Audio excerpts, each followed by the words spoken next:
Hello, my name is AJ Goldsby. I'm a life master from Pensacola, Florida, and the game I want to bring you today is one of the games from the 77th Tata Steel. This is the tournament that's formerly known as CORUS Wijk Z. But anyway, this was a game that was played in the Netherlands here in January in 2015. This game that we're looking at right now, that examining, is Magnus Carlsen, 2862 is white, and Levon Aronian, 2797, formerly the number 2 player in the world, is black. We're going to just go ahead and jump right into the game. A lot of people felt like this was a very great positional battle and probably the game of the tournament. But anyway, jumping into the actual game, the game starts off d4, knight f6, maybe a king's Indian, maybe not, c4, e6, now maybe a Nimzo Indian, knight f3. Carlsen kind of ducks here a little bit. Apparently he did not want to play into a Nimzo Indian.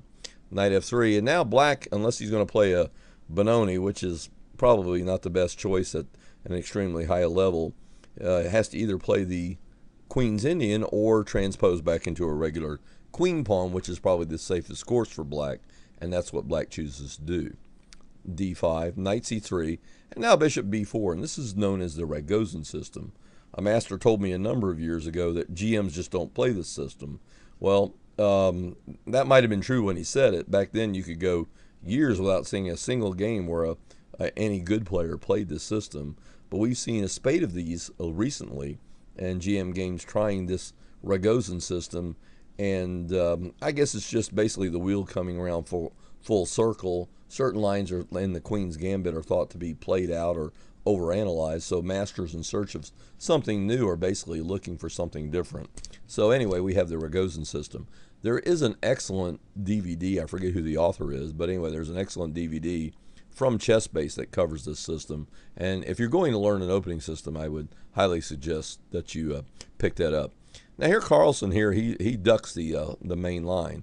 The main line, just to show you, is this line here. This is not the actual game now. This is just analysis. The main line is bishop g5, d takes c4, e4, c5, bishop takes c4, c takes d4, knight takes d4, bishop takes c3 check, b takes c3, queen a5, bishop to b5 check, etc. And many very interesting and tough clashes have been played at the grandmaster level in this line. A very famous game, and probably one of the most recent top GM games that I could find in the database, was the game between GM Jeroen Piquet, he's the Dutch grandmaster, and GM Veselin Topalov, and that was from the FIDE World Championship knockout tournament in Groningen, Netherlands in 1997. Wijk won a very brilliant game in around just under 30 moves, a little less than 30 moves. But anyway, going back to our game here, d4, knight f6, c4, e6, knight f3, d5, transposing back to a regular Queen's Gambit decline, knight c3, bishop b4, which is the Ragozin system. Carlsen basically continues a trend that he's been doing the last 2 to 3 years. Seemingly nowadays, when he plays other top GMs, his favorite strategy seems to be, not all of the time, but a large majority of the time, he seems to prefer to duck the sharpest lines and just, play positional chess and rely on his unbelievable supernatural ability in the end game to just squeeze other guys to death. And he continues that here. C takes d5, a rather dry line. E takes d. Black's got to take with the pawn. That's pretty much forced. Taking with the knight allows queen c2 and e4, which gives white a huge advantage. Bishop g5, and now black plays h6. He asks the question of the bishop on g5. In other words, are you going to take or retreat? Carlsen goes it takes. Bishop takes g5. Queen takes bishop takes f6 rather. Queen takes f6. Queen a4 check. Now black has to develop his knight, otherwise he drops the bishop on b4. The queen is checking the black king and also hitting the bishop on b4. So here black's only one move that doesn't drop a piece. Knight c6, e3, black castles bishop e2, bishop e6, white castles a6, rfc1, bishop d6. All the engines agree here that black is doing fine. Some of the engines even award a small advantage to black, which I think is a little bit over-optimistic. But anyway, the bottom line is that black's doing very well here. In fact, white's next move is almost an admission that his opening strategy was wrong, or it's time to redeploy the queen at least. Right now, the queen on a4, the game is just, it's very fluid. and it's really not clear where the queen belongs. So Carlsen plays like a common sense kind of move, just, hey, I don't know where the game is going here at this point, so I'm just going to re-centralize my queen and get my queen back to a central location, so queen d1. It's also an admission that maybe queen a4 check isn't the best line for white. You could interpret it that way. Knight e7, a3, rfd8, b4, knight c8, knight a4. Of course, white with moves like b4 and knight a4 is putting a lot of pressure on this square, and now black plays b6 to keep the white knight off of c5. And of course, with moves like b4 and knight a4, white's obviously, and with the pawn already on d4, white is obviously restraining black's break of c7, c5. In fact, in my opinion, becomes doggone near impossible. I didn't really like b6. The long-term consequences of that is that black is giving himself a very passive position.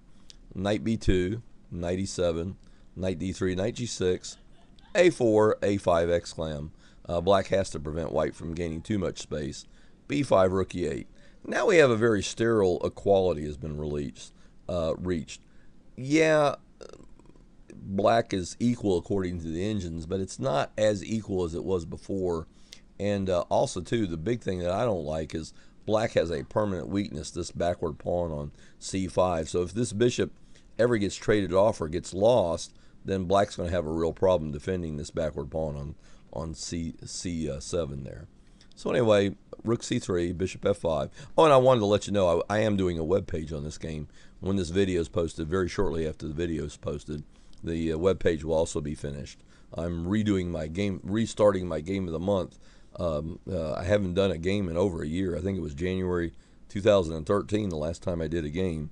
So I'm reposting a game. This will be my game for January 2015. So basically, I'm trying to keep the videos short. And if you have any questions, please refer to the web page, and I will post a link for the web page in the little box just below the video that says "Show More." But anyway, bishop f5, rac1. White, of course, is doubling his rooks, putting constant pressure on the c7 square. rad8, knight d2. Rook d7, g3, knight f8, bishop g4. White wishes to exchange off the light squared bishop because it's not a very active piece here, and black's light squared bishop is probably one of his very best pieces. Knight h7, bishop takes f5, queen takes f5. The position is more or less equal, or at least unclear. I think that would be a fair assessment, but black doesn't have a bishop here anymore, and white is doing more than okay here. I would have to assess this position as, if between two humans, I would have assessed this position as clearly favorable to white, because white's position is very easy to play. Just play to exchange pieces and play for pressure against a backward c-pawn, whereas black's got to do something very creative to avoid that. Queen f3. Black can't really exchange queens here, because if he does so, he has a grossly inferior endgame, as I've already mentioned. Queen g5, h4, queen e7, 29, rook c6, knight f6. Black seems to be holding his own here, but looking at the position without an engine, it's very easy for black, if he isn't careful, to lose his d pawn. White's going to basically overload that pawn here in a minute. For example, moves like, say, king g2, knight f4, knight b1, knight c3. If white plays all of those moves, he can basically overwhelm that d pawn and win it outright. And the only way to defend it is to move this bishop on d6 out of the way, and that might allow white to crash through on c7. So anyway, but most of the engines, the two engine moves that doing deep analysis like overnight analysis and DPAs and sliding and such, the two moves that the engines seem to choose are king g2 and I believe rook at 1 to c2.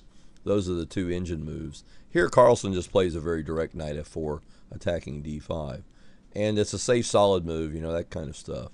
And fairly similar, actually, I've noticed lately that Capablanca and Carlsen, the way the two played, they really have a lot of the same tendencies. In other words, Carlsen seems to like to squeeze his opponent and just take them to an endgame every single time. And of course, that was also what Capablanca at the height of his powers also did.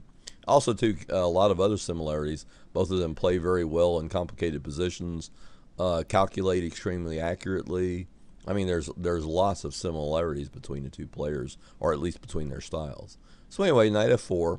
Probably the big difference between Carlsen and Capablanca was the Cuban player, although a great genius of chess, was notoriously lazy. He didn't like to study a lot, whereas Carlsen is a very deep thinker and a deep studier, and he's obviously worked very hard to improve his game. So anyway, White plays knight f4, and now here, this is the key position here. This is where, Black really has to find the best move. And he had a good move here, and it's just simply the correct move. This is not the game now. I'm just going to show you the correct move is bishop a3. That was the move that Black should have played. Black played g6. I do not know what possibly went through Aronian's mind. In my opinion, he had to have been time pressure. He must have missed something in his calculations. I mean, that's just a horrible move. And, I gave it a full question mark. That may be a little bit harsh because the engine evaluation doesn't really justify that. Really, the change in difference in points by my standards is that basically that move should be given an inferior, but it's just a very bad move. It grossly changes the game. Black was doing okay with, if he had played that line I just showed you with bishop b4, he'd been fine. This move here is just going to allow White to obtain a very clear advantage. h5, exclam. I'm just immediately going after the Black king. And now Black is forced to play king g7. If you want to see the analysis, I'm not even going to go through that here. Just refer to the webpage. I have done a fairly decent analysis, I think, of what happens to Black if he plays g5, and you can just see the webpage for that. H takes g6, f takes g6. Knight takes d5. Carlsen's won a pawn. Knight takes d5. Queen takes d5. I think it's fairly obvious that at this level, if you lose a pawn and you don't get anything for it, you're just going to lose the game. So here, Black's got to try to win his pawn back. So bishop takes g3. All the engines agree that that's forced. Nice little discovered attack on the queen. Obviously, this is part of Aronian's analysis. He must have missed something here. I'm thinking, this is just a guess, I could be wrong, but I'm thinking that the move that Aronian must either missed or greatly underestimated at the very least was this move, queen g2, exclam. Maybe he thought Carlsen was just going to play queen f3, and in my opinion, the game can go on for quite some time. But Carlsen plays queen g2, exclam. And basically what will happen is, it'll take a while, but eventually this g6 square is going to become a huge target for White. So anyway, bishop back to d6, knight c4. And now you can see the pressure here on this pawn. And if this bishop moves away, then, like bishop here, knight takes, queen takes, rook takes pawn, Black's just dropped another pawn and his game is falling apart. So anyway, knight c4. White is clearly much better, but it's not yet a clear win here. And now Black plays rook f8. That was another bad move. The engines indicate that this line was forced. Queen d8. This is analysis, and this is what should have happened. All the engines agree that Black had to play queen d8. f4, that's probably the only try there. Queen f6, queen h3, or d7, rook c3. That's plus over a line. White's clearly much, much better here. But the forced win from this position, is very difficult to find. This game was played 2 months ago, and I probably spent a full month analyzing this game and playing around with some of the positions that resulted from this game, because I wanted my analysis, if not airtight, if that's even humanly possible, to at least be extremely good with no easy holes. And I spent a lot of times with a lot of different engines, not just one engine, but Stockfish, Houdini, Deep Fritz 14, several others, just going back and forth, Ribka, going back and forth over the different lines and looking at different positions and trying to evaluate them.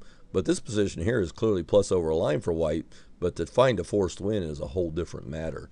And the other reason I wanted to point this out in the video was that many of the other online annotators failed to even comment on that rook f8 was clearly a greatly inferior move. But anyway, knight c4, rook f8, again, that was an inferior move. Knight e5, exclam. Just obviously this knight here is a monster. It's stuck on e5. It dominates. Look at all these squares. It hits g6 and it hits f7, d7, c6. Hits all the squares that can even come back and defend knight g4. I mean, it's just a monster of a knight. And the only way for Black to get rid of it is to exchange off his one good piece, really his best piece, the defender of c7, and that's the only way Black can get rid of that pawn. So knight e5, exclam. bishop takes e5. That was probably equivalent to resignation. The only chance for, and all the engines agree on this, the only chance for black in this game was to sacrifice the exchange with g5 double exclam, knight takes d7, queen takes d7, rook at 1 to c3. And I had one student, he's about 1900, and we played around with his position, you know, during a online lesson within a couple of weeks after this game was played, and he was unable to crack through, you know, my defenses as black. I mean, he tried over and over again. Several retries. I told him, don't use an engine, just use your head, and it was very, very difficult. He never came close to breaking my defenses, and I mean, he had 20 or 30 moves, and he had several cracks at it. So black's position is and all, again, this is all engine analysis, and it's one of those. It's in several books too, in-game books. But this would have been a very difficult position for white to win. White can win. He has to play perfectly. The idea is basically to shove your pawns down the board. But he's got to be careful, because with all the material on the board, you know, if the white king gets exposed, I mean, it's very easy to make a mistake. And this was really the only chance for black. It's too bad that black missed some of these different things, because, you know, the way, I hate to level criticism, but I have to also be accurate and to be very, very clear. If you look at most of the online annotators, they say, oh, well, that one move g6, that horrible one move lost the game. And that really does not tell the whole story of this game. So anyway, black played bishop takes e5 here. And, you know, queen takes g6, king h8, queen takes h6, king g8, d takes e5. Here, if black had resigned, I don't think anyone would have questioned Aronian. He continues on for a little bit. Queen takes e5, rook g6 check, king f7. You know, that was technically an error.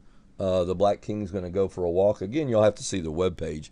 I want to go ahead and close this video out. It's already gone much longer than I wanted to, but you can see the web page for the analysis. I analyze all the alternatives.